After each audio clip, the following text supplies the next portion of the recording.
Grew up in a household where original cartoons hung on the wall. My father's studio was on the 3rd floor. I used to sneak in there and play with his electric racers and spill ink on his originals. For me, the question of are cartoons art? I was around where they were being made, 24 hours a day. His assistant Jerry Dumas used to come and they'd play ping pong at lunch and stuff. So I grew up in this, John Cullen Murphy, who drew Prince Valiant, was my godfather. Dick Brown, who did Hagar the Horrible, performed my wedding ceremony. So it's this wonderful, I feel very lucky to have come from that background. In 1974, I graduated from college with a liberal arts degree, and my father immediately hired me as a house painter to clean up the original Cartoon Museum in Greenwich in 1974, and we moved to the castle in Rybrook, and then they moved to Florida in '92, and then I kind of went off on my own and started curating exhibits. In about the early '80s, I started working in the family business, working on Beetle Bailey and High and Lois, and I often say that's my paying job.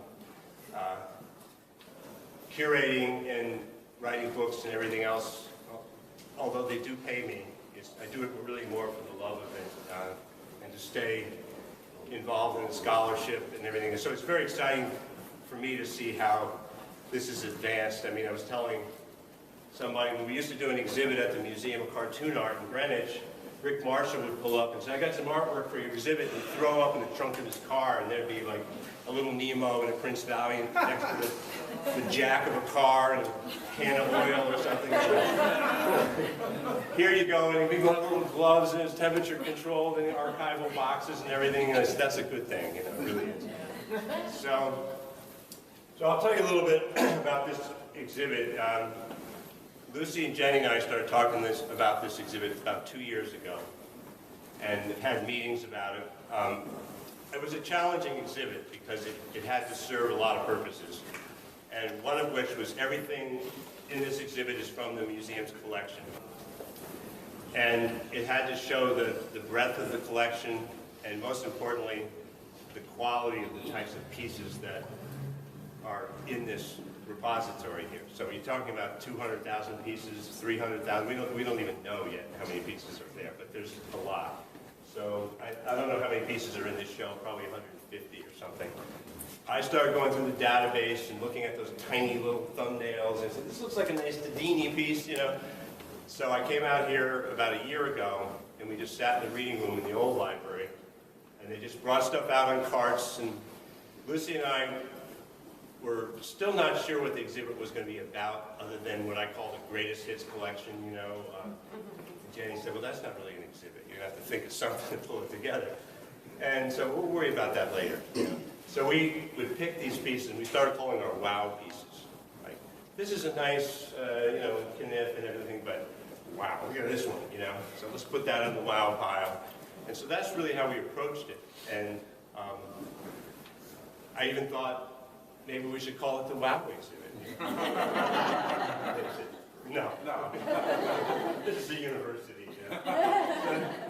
So then I had this, I heard Jim Borgman speak here in 2008, and he gave this wonderful talk about how much he loves original cartoon art and how he collects them, not just for investment or anything, but he likes to examine them and look at the little whiteout and the mistakes and the pen lines and the things that were changed and everything. What does that tell you about cartoon art? And one thing I think the general public doesn't realize is these are all originals, which sadly in the digital age are becoming artifacts. Or not, a lot of cartoonists don't work pen and ink on paper anymore. So there's something really special about original artwork. And these are the actual drawings that, say Ernie Bushmiller sat down in his drawing board in 1941 with his pen and ink, or you can see Chester Gould's drawing board back here. And that's it. It's like you're looking at Babe Ruth's bat or something. I mean, it's that cool, I think. So what can we learn from looking at that? And I started developing this idea of sort of a cartoon appreciation course.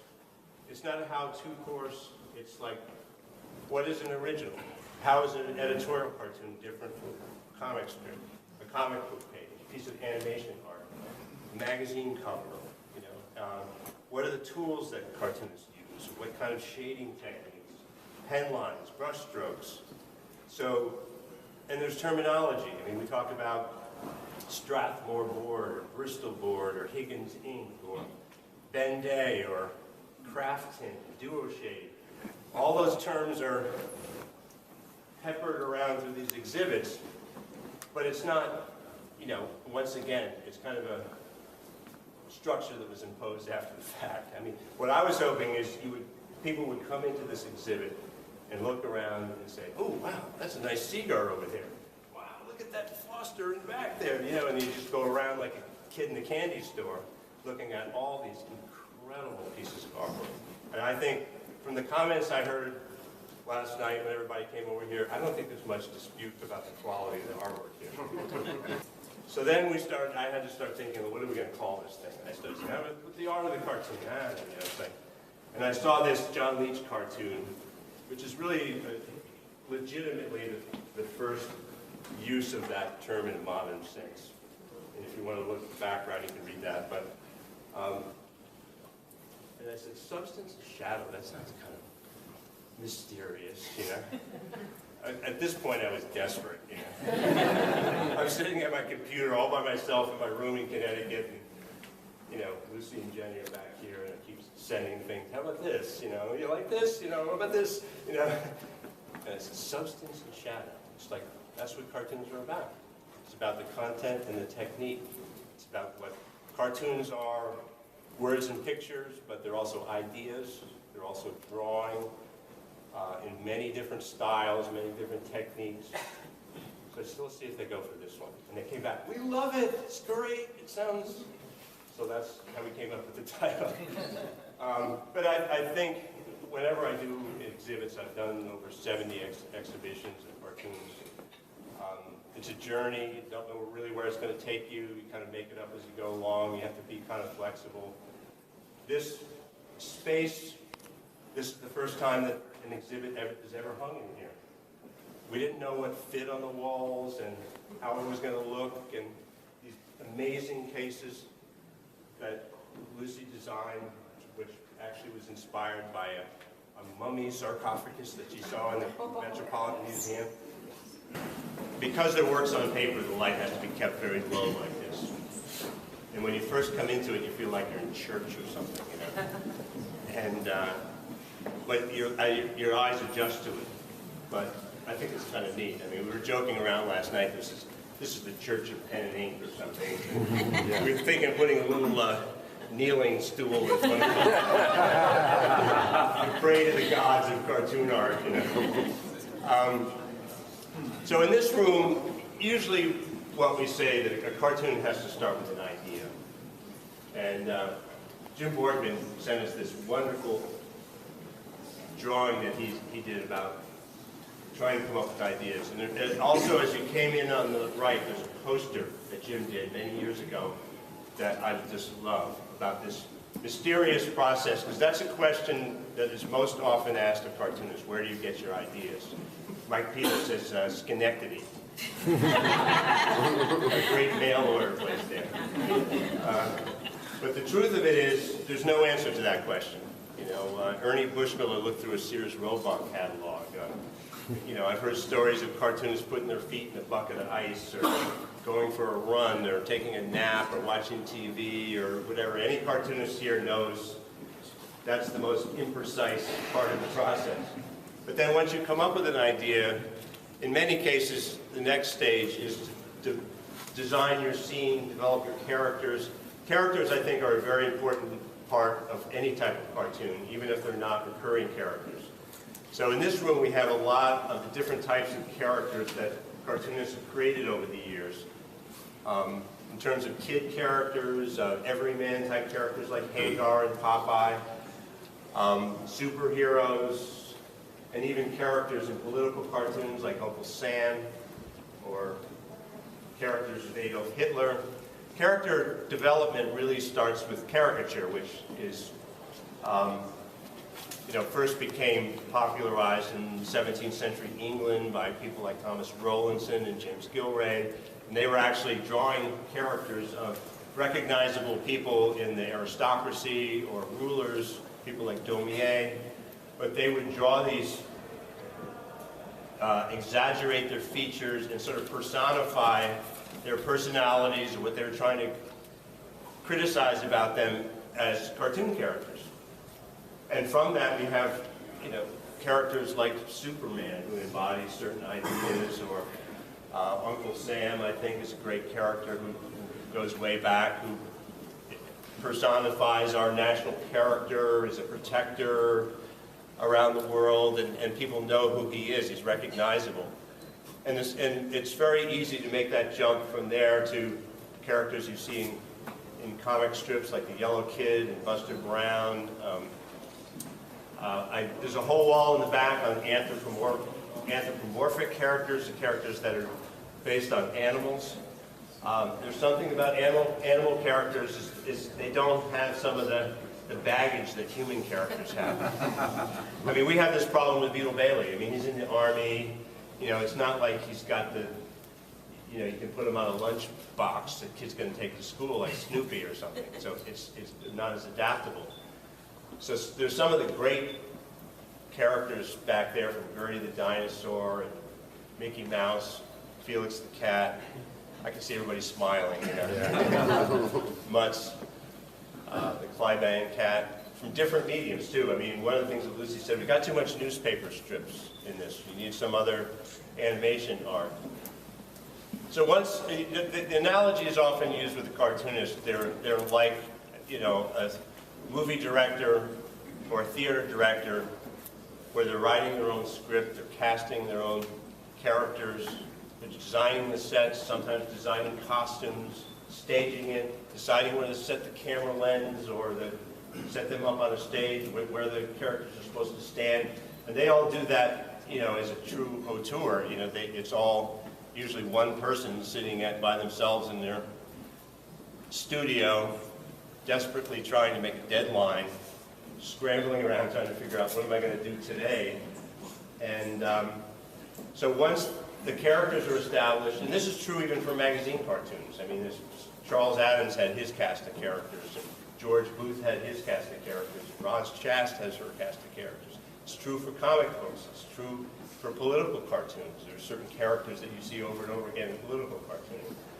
But once they've established that, then the real work starts, is drawing the actual finished drawings. And there's so many different ways, and we've shown around the room a little bit like what cartoons look like if they're just done in pencil, in ink, with a brush, in color, different kinds of shading techniques and stuff. And certainly, whenever you make a statement about any type of cartoons, there's always like, well, what about Gary Larson? There's no characters in his strip, you know, and it was very successful. Well, I would argue that there were. And in some cases, Gary Larson was a character in his own feature. One of the things I wanted to, so if you go around and you can see different sections, there's a section on caricature, there's a section on all the different, you know, pencil drawings, grouped by pen and ink, color drawings. I said, wouldn't it be fun to show some work in progress, some drawings that aren't finished? I said, but, you know, what cartoonist do I know that, you know, doesn't finish his drawings or her drawings and redoes them and stuff? And I thought, well, Arnold Roth probably has a lot of stuff that he never used, and he works in a lot of different mediums. He's a great pen and ink artist. He does color. So I had a lot of conversations with him, and I said, you could send us some of your pens and your brushes. And finally, Caroline Roth, his wife, called back and said, Arnie needs his tools. He's still working. He can't send these to you. I'm sorry, we can't help. So much for that idea. So then I thought of my partner, Chance Brown. So my brother Greg, who's here, and I do the writing on High and Lois now. So we come up with the ideas and we draw these little gang sketches. And then we give them to Chance Brown, who's the son of Dick Brown. And Chance, I love him. He's like a brother. He's so much like his dad. Anybody who knows him, he's just a great guy. He's a blues guitar player and everything. He's got like way too many interests. And he obsesses over it. You know, he spends all this time. He'll finish a Sunday page, he'll get halfway through it, he doesn't like it, he throws it aside, he starts all over again. I said, that's it, Chance, he's the perfect guy. So I called Missy up and said, this doesn't look like we're sort of promoting our own product. Not that that's anything bad, Brendan, you know. But she said, no, that's fine, sounds like a great idea. So he sent over this huge envelope of stuff, like 10 times more than what's here. So in this case, you can see, it gives you a little sense of what the stuff looks like before it's finished. And unfortunately, part of the problems with Chance was he was always behind his deadlines because he was spending way too much time. Anybody who's a syndicated cartoonist knows you can't fuss around and wait for everything to be perfect. You got to get it out the door. And so eventually, Chance had to hire an assistant who's here with us today, Eric Reeves, who is now doing the majority of the work on High and Lois. But I just thought that was kind of an interesting way to do it.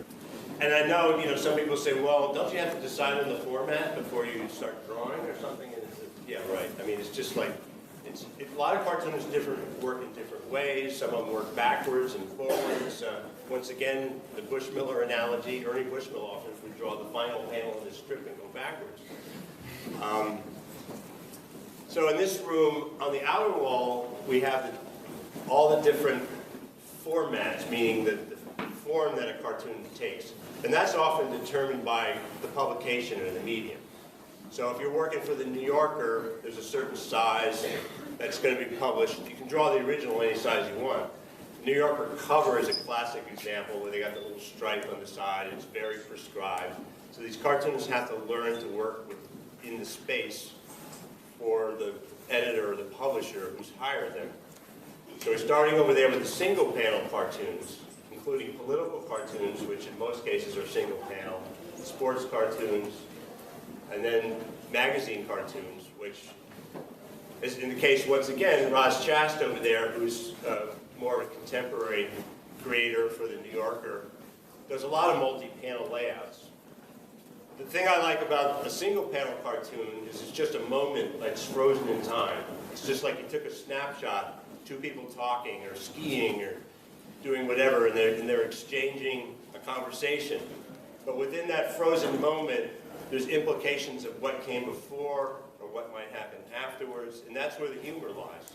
It's like these people are about to have a 1,000-pound weight dropped on their head and they don't know it yet or something, but you do, you know that's coming, or that's where the humor lies in the surprise and the sort of inevitable catastrophe that's about to happen. So that can be done even within a single panel cartoon.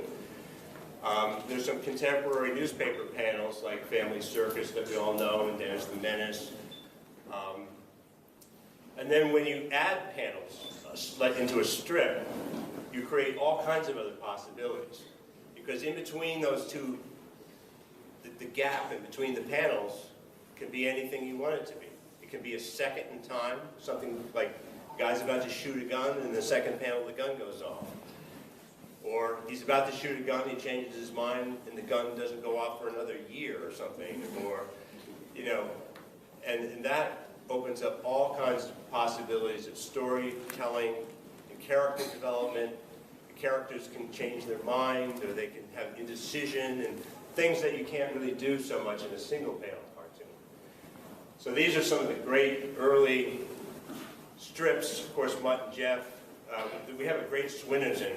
Swinnerton is an unsung pioneer of cartoon art. He did one of the first features starring recurring characters, the little bears in San Francisco. Mutt and Jeff was one of the first successful daily comic strips. It started in 1907. So then that long strip format. The other thing, look at the size of that Mutt and Jeff. I mean, if you see an old newspaper page, those strips would often run completely across the top of a newspaper page. Huge. Nowadays they're like this big. And then of course, the Sunday page, which actually predates the daily strip. When the Sunday Funny started in the 1890s, it was just a full-size newspaper page, which you can see over here with some of the early newspaper pages. But then also, later on, when the syndicates started distributing these features, there was a sort of prescribed Sunday page format. And I won't go into the whole explanation of the ways you can mix up panels, you can drop a panel, you can have a tabloid format, third page, half page, quarter page. It's the kind of stuff that drives syndicated cartoonists to drink, really. I write the gags, and then the drop panels are added later. You know, it sounds very scientific, but it's not. And there's some of the great, you know, Blondie, of course, really one of the top strips in the United States from about the 30s to about the 70s, and still a hugely successful strip. Eventually, Peanuts passed it out. Of course, my father's Beetle Bailey, which started 2 years before I was born. Peanuts with Charlie Brown, classic episode of the kite-eating tree, which is one of Schultz's original devices. All the way up to Zitz and Calvin and Hobbes over here. Like I said, they're all the best examples we can find. It's a subjective thing, but as long as Lucy and I agreed on it, that was enough. This back wall here, to me, is one of the most mind-blowing parts of the exhibit. You have a full Windsor McCay little Nemo and Slumberland page, all original, beautifully drawn, gigantic. You have Lionel Feininger, who is a guy who had a very short career in comics, but did some amazingly innovative work. Of course, George Herriman's Crazy Cat. This original is from very, very late in his career. Some people like his earlier work. I like some of these later pages. An amazing Frank King Gasoline Alley page that plays around with different art styles. And then one of my favorite pieces on the end is from Polly and her pals, where Polly's paw goes to an art museum and just becomes overwhelmed by the sort of cubist drawings on the walls and stuff. Cartoonists love to make fun of fine art. I mean, they do a whole book on it. I think somebody has. And then over there, we've got some great sort of contemporary graphic novel type art. Jeff Smith, Razzle, which just came out recently. And of course, Chris Ware, who is definitely like the Wunderkind of their comics right now. I mean, the guy's just a genius in what he does. And it takes a lot of thought process to process his what he's saying, what he's doing. But I think the guy's just absolutely brilliant. Autobiographical comics. I mean, all cartoonist characters reflect who they are, and you know, like Barney Google was like Billy the Bat, or Dick Brown is kind of like Hagar, but it's kind of disguised. It's unsaid. Or I think starting at some point, you know, probably in the underground comics of the '60s, the cartoonists actually became characters in their own strips. So people like Robert Crumb. Art Spiegelman's Mouse, of course, was about him and his father, and his relationship with his father, and his parents' survival in the Holocaust. So it's all about him, you know, which is true of everything that art does, really. And so I think that's one of the biggest changes in modern comics. I think, to me, that's the difference between the kind of work that Roz Chast does in The New Yorker and the kind of work that Peter Arno does in The New Yorker. There's an autobiographical, sort of personal take on it that's really unique. Most people think of cartoons and comics as being funny, to make people laugh, but they can also make very powerful social statements, political statements about life. Of course, that famous Walt Kelly, we have met the enemy and he is us. Whenever I look at that, the sort of historic importance of and the power of that cartoon just blow me away. I mean, people have been stopping and like, wow, you have this? You know, historic Green Lantern, Green Arrow page by Neil Adams from 1970, and it's acknowledged by most comic book historians that that's a turning point in the history of comics between the Silver Age and the Bronze Age. It's comic book artists making statements about homelessness, about racism, about drug addiction, and that piece itself was just recently featured in a 3-hour documentary on PBS. That actual piece right there, which when I found that in the collection, I started quivering with excitement. And then, of course, beyond the kind of storytelling that's possible in comic strips, in individual episodes. We have continuity, which Mill connected this story back in, I think it's 1941, when one of his major characters dies. And he did it, I think, just because he wanted to do it, because he thought people would respond to it, and they did in a huge way. There were mock funerals, and these 3 strips are the actual sequence when she dies. Now, it's not the first time a character died. You know, Mary Gold died in the Gumps, and I think I was listening to one of the seminars yesterday, and I whispered to Pete Maresca, there's 2 words I try never to use. It's first and only. Because it's someone, you say first, somebody said, well, Will Eisner's Spirit was the first and only newspaper insert section. That's not true. There's a thing called the Tingling Kids that predates the Yellow Kid. But this is, I can't remember how long this story was. I think it was maybe 8 weeks or something. And the other side of this is an amazing story in For Better, For Worse, when Lynn Johnson decides to kill off the family dog, Farley. And I challenge you not to read that and get a little choked up about it, because it's really sad. The dog, rescues the girl, and then the family has to deal with the loss. If anybody's had a dog and the dogs die, it just really chokes you up. And realize these are pen and ink drawings on paper. They're not. It's not a real dog, But you forget that. And then certainly in comic books and graphic novels and extended stories with pages, certainly Will Eisner was a pioneer in this type of graphic storytelling. In comic book pages, artists are allowed to play around a lot more with panel grids and layouts. There's things called splash pages and double page spreads and all kinds of ways of storytelling in different ways. This is a classic spirit story, one of my favorites, called The Hurricane, I think from 1949. And then, to me, the sort of the ultimate level of expression in cartoons is animation. And although the library here doesn't have a really strong animation collection, hopefully it will build over the years, they do have some really amazing pieces. And when I was here a year ago, they brought out some boxes of stuff that came up from Florida, from the Cartoon Museum. And they said, do you think you can identify any of this or help us? Is any of it important or not?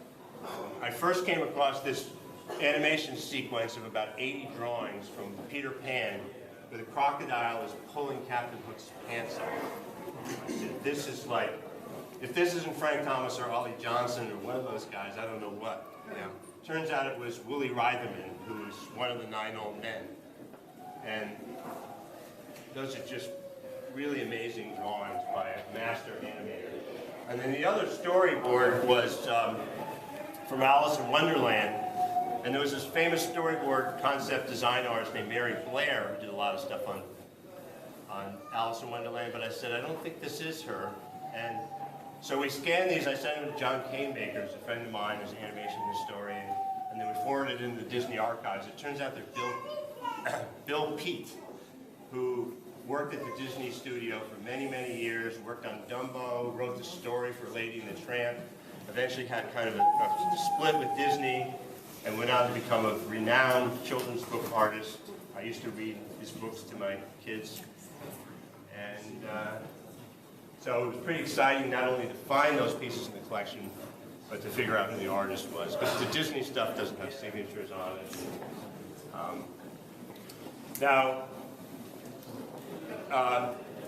there's an essay in the catalog that you got that I hope somebody will read, that kind of puts this all in a linear way and talks about even a little bit other things that you can find in original art, like copyright stickers and logos, and you kind of wonder what's with the blue pencil lines, and so I won't go into all that kind of detail, but hopefully people will read that essay, they'll come to see this exhibit, they'll maybe even read some of the captions in the exhibit, and they'll come away with a better appreciation of cartoon art, which many of us have been either, cartoonists kind of live and breathe this stuff every day. And I think I have kind of a unique background because I'm a professional cartoonist. I work on the creative side of things, but I also appreciate the history and the scholarship and the arts, doing museum exhibits like this. So it's possible to see it on all these different levels, that, you know, there's historical precedents for what cartoonists are doing today. There's different styles in which cartoonists that come in and out of vogue. You know, like if you look at some of the political cartoonists, there's a certain pebbleboard shading that nobody does anymore. That duo shade paper, it turned out that it was poisoning cartoonists, and they'd stop making it. It's mercury in it or something. So that's all really interesting to me. And whenever I talk to people about this, they say, God, there's a lot to know about this. It's just cartoons, right? You know, I've spent in my entire life, I learn something new every day. So that's about it. If anybody has any questions or... Question, I notice in the credits it's usually credited, everything in here is credited to one artist. But are there no records of who was inking the backgrounds or...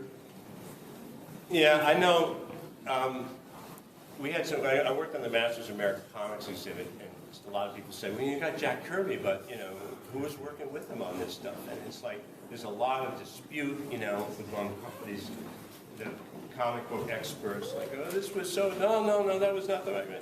So there's, you know, I'm on some of these internet lists, and somebody came up with a Dan Barry Flash Gordon strip from 1956 or something. And I think, when I look on my iPhone, the discussion is still going on like a week later. You know, no, that wasn't Art Williams, and he was in Mexico at that time. It's like, I think ultimately that should be recorded, documented, particularly with comic book art. Yeah, particularly with comic book art. But like even with comic strips, you know, you have assistants, you have letters.